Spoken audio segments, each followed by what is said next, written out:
Olá, chegamos para mais um programa Raízes Jornalismo Cultural, que hoje entrevista o jornalista e o escritor Rogério Lucas. E o programa Raízes Jornalismo Cultural começa já. O Raízes Jornalismo Cultural agora recebe o jornalista, advogado, bacharel em Direito, né? Veterinário, poeta, né? Um dos melhores comentaristas de política, não sei porque que você deixou, não saber disso no programa, né? Rogério Lucas, amigo de longa data, uma figura muito conhecida no meio jornalístico de Goiás, né? E que a gente tem uma alegria de receber. Tem a alegria de receber você aqui no programa, Rogério. Seja Essas coisas todas, e a mais importante, você falou, amigo de longa data. É verdade, é de Lourenço? Pois é, Doracina, realmente o Rogério é um amigo de longa data, né? É um amigo seu de longa data, um amigo meu de longa data. O Rogério é meu amigo da época do Pio Vargas. Pio Vargas era um menininho, eu já era meio adulto, assim, e ele também...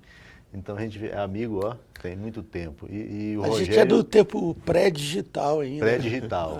É da época do Xerox. Da época do mimeógrafo. Nós somos da época do Do mimeógrafo. mimeógrafo a álcool. Né? Mimeógrafo a álcool, exatamente. E o Rogério é um sujeito muito espirituoso, um sujeito que sempre traz uma visão diferenciada para qualquer assunto que levar para ele, né? Então ele é um sujeito inspirador, né? E é uma alegria estar aqui com você entrevistando o Rogério. Você vai ver aí de casa que o Rogério realmente é um cara que vale a pena ser ouvido. Eu cultivo bons amigos. Eles falam bem de mim por causa disso. São bons amigos. Encaminhou muitas pessoas aí no jornalismo também. Carlos Brandão, nosso grande compositor, também poeta, né? A mim, o Rogério me inspirou pelo seu texto enxuto, pela sua garra no jornalismo, quando você atuava nessa profissão. Você agora está mais tranquilo, né? Fazendo outras coisas, mas a gente sente falta do seu texto, Rogério. Né? Eu estou nisso há muito tempo, né? Como o Edival falou aí, a gente começou no jornalismo em Goiás, numa época em que tinha o que a gente chamava de computador no setor gráfico do jornal, era um pouco mais do que um linotipo. Então, de lá para cá as coisas mudaram muito e adquiriram outra dinâmica e tudo, mas em algumas coisas melhoraram, em outras pioraram. E a visão que fica é sempre essa que o Edival falou, e é sempre bom a gente estar descobrindo perspectivas novas nas coisas, e o jornalismo é um pouco disso. Rogério, você começou, assim, de verdade, como profissional da imprensa, nos anos 70 ainda, não foi? Final de 70, 1979, especificamente, na antiga Folha de Goiás, que foi um episódio triste de fechamento de jornal, uma coisa que não é tão fácil de acontecer, mas aconteceu antes da Folha fechar. Foi um dos veículos importantes que teve em Goiás, e eu comecei lá em 79. Você começou nos Diários Associados, né? Já não era Diários Associados. Quando você entrou já tinha... Não era mais Diários Associados. Inclusive o jornal era de pessoal da sua família, não era? Eu comecei no jornal um pouco por causa disso, porque eu tinha alguma vontade de ser escritor, sonhava com isso, de noite na hora de dormir e de manhã na hora que acordava. Então, era um sonho desses que a gente sonha acordado também. Mas aí eu pensava que o campo do jornalismo era muito restrito, difícil de criar. A gente não tinha faculdade de jornalismo aqui. Uhum. Enfim, eu imaginei que eu seria veterinário e escritor. E acabou que, quando eu comecei a veterinária, a minha família entrou num negócio do jornal e surgiu a oportunidade entrar também. Eu falei, olha, que é isso? O cavalo está passando areado aqui. E eu entrei nessa época. Aí mas você não abandonou a faculdade de veterinária? Veterinário foi o único curso superior que eu me formei até hoje. Eu comecei vários, inclusive jornalismo, mas veterinário foi o que eu me formei.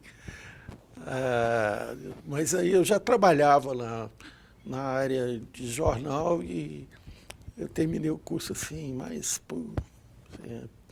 para atender minha mãe, que me exigiu isso. Bom, você durante muito tempo foi comentarista político do jornal Opção. Eu via todos os jornais procurando a sua análise, sempre precisa, sempre muito bem informado. E, por último, você deixou essa coisa de publicar os seus comentários sobre a política. Isso já não faz parte do seu... Olha, Dracena, eu entrei no jornalismo assim, um pouco por acaso, né, como eu estava dizendo. Não totalmente, não, porque eu queria ser escritor. Mas... e também deixei meio por acaso, porque, primeiro, infelizmente, o campo, de novo, o campo profissional, depois de uma série de episódios aí da imprensa goiana, o campo profissional ficou muito restrito. Foi reduzindo, até que ficou um campo restrito. E depois as questões profissionais foram levando a gente para um período meio sabático no jornalismo, e eu não tive, depois disso, oportunidade de voltar. Mas eu ainda, agora, em função de internet, de redes sociais e de atividades ligadas à comunicação, não em veículo, não formalmente, eu nunca deixei de fazer a análise política, que é uma coisa que me seduz muito. Nem que não seja para ganhar dinheiro com isso, mas me seduz muito. A gente tem sempre uma coisa de político e principalmente o brasileiro, de entender muito de futebol, né? E você jogava futebol. De futebol não entendo nada, então sobrou alguma coisa de política. Mas você jogava futebol? Eu jogava, quando eu era dono da bola, eu jogava.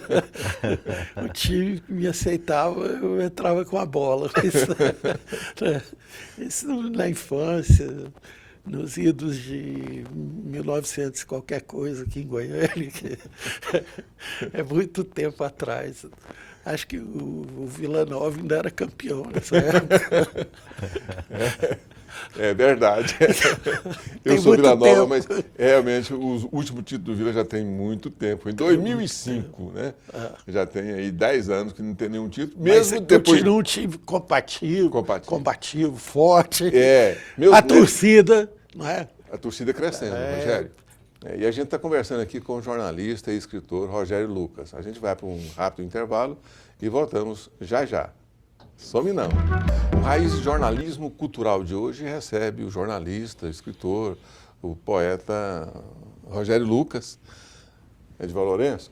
Eu estava conversando aqui com o Rogério e me lembrando que eu já participei com o Rogério de uma equipe de cultura de um governo que eu considero como o governo e o governador mais sensível às questões da cultura, que foi o Henrique Santilo.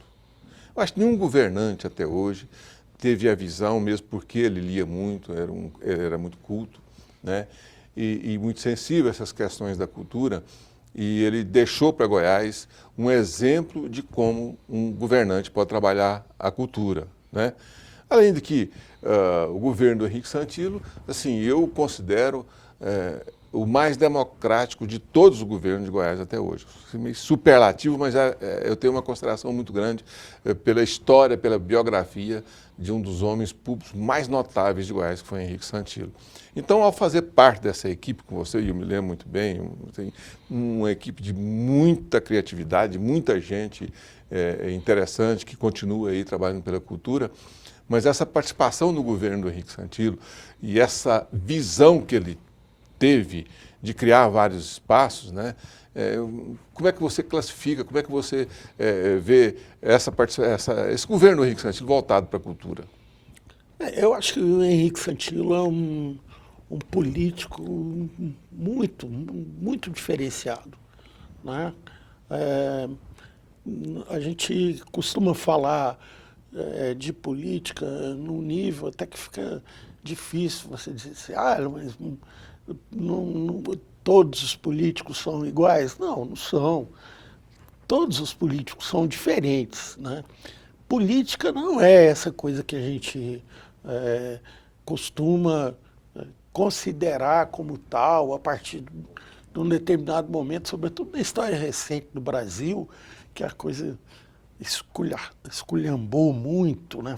Entrou num nível do negócio, da troca, economia baseada nas trocas políticas, essa coisa do escambo do voto. Né? Na verdade, o que a gente está vendo ultimamente, é isso aí que você está falando, a gente está vendo ultimamente, é uma espécie assim, de desmoralização da ética, né? Houve uma desmoralização, não acho que nem da ética, né? Uma desmoralização no sentido lato, no sentido mais amplo possível, uma desmoralização de tudo.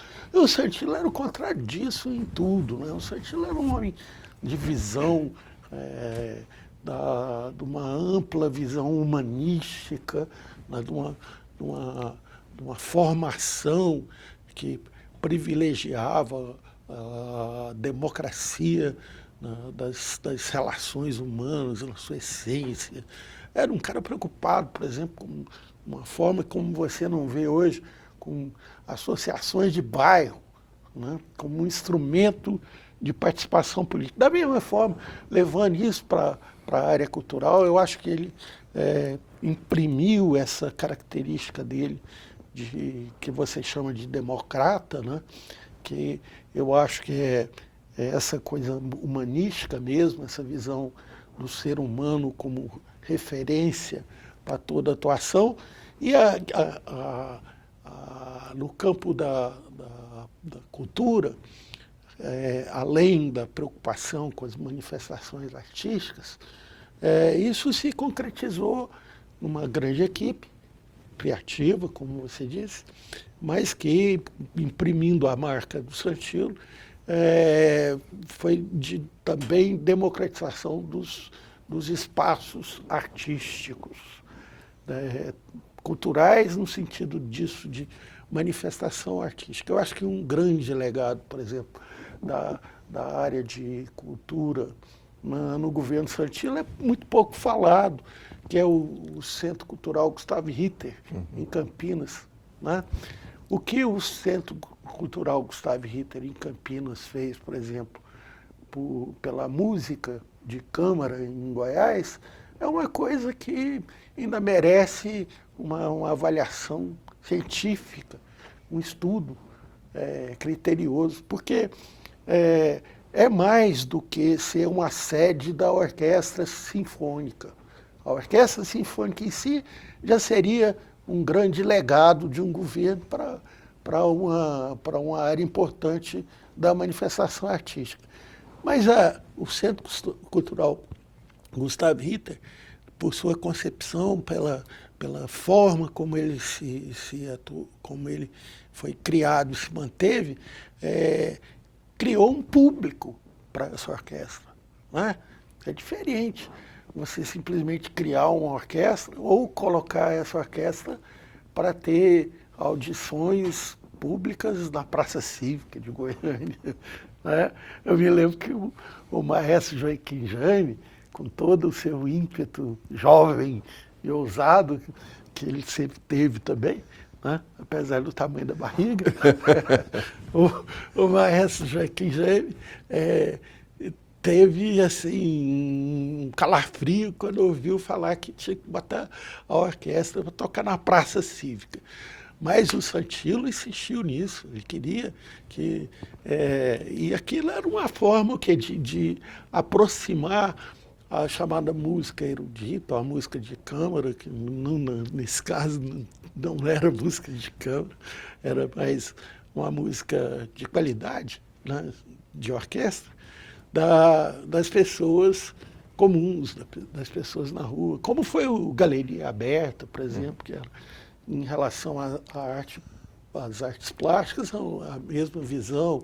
Como foi, sei lá, o circo, os circos que a gente levava para a periferia com biblioteca dentro, com declamação de poesia, com shows de artistas que faziam música popular na época, mas isso aproximando sempre, tendo essa visão de formar público e aproximar a manifestação artística chamada erudita ou mais clássica das pessoas, dando um caráter mais popular para isso e de uma forma permanente, não eventual, né? Não de vez em quando, mas formando público mesmo, tornando aquilo uma atividade assídua.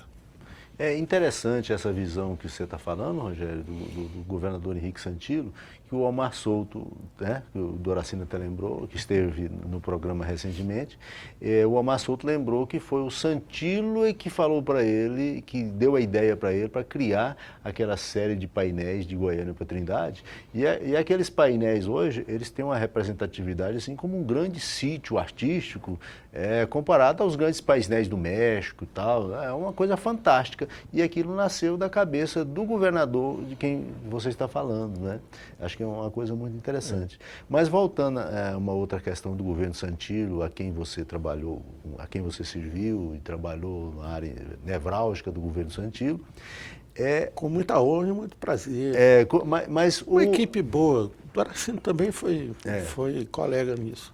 Muita honra, muita alegria. Mas eu tenho a impressão, eu não sei como você estava dentro do governo, como você percebeu, mas eu que estava de fora, eu tenho a impressão que a questão do Césio 137 foi assim, uma espécie de tiro na espinha do governo Santilo, né? Que o grande projeto que ele tinha praticamente sofreu assim, grandes perdas ali com o Césio 137. Como é que você vê esse acidente? Olha, eu vejo assim que realmente uma fatalidade. Agora também existe um outro lado disso. Ainda bem que era o doutor Henrique Santilo, que era o governador na época, porque com toda a irresponsabilidade de gestão pública que levou aquele acidente, porque aquilo foi uma irresponsabilidade de gestão pública, não é? Faltou um mínimo do governo em todas as instâncias, mas principalmente do governo federal, que era responsável pela política de controle de bombas radioativas, né?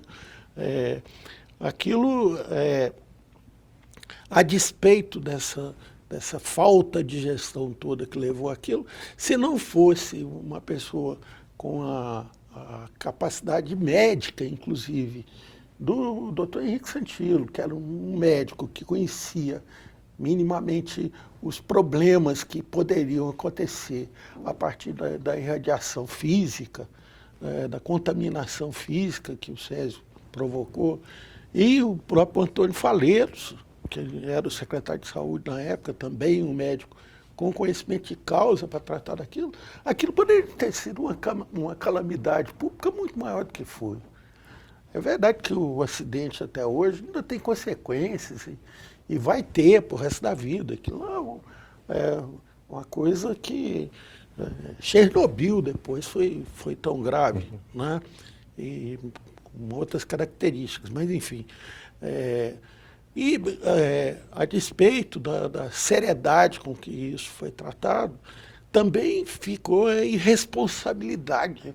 E é que a gente pode dar nome às coisas? Pode, né? Pode. O então presidente José Sarney foi, nesse aspecto também, por outros vários, aí a gente poderia dizer, mas nesse aspecto também, de uma leviandade com o povo de Goiás e com o povo brasileiro com relação àquele negócio do SESI, que foi uma coisa horrorosa.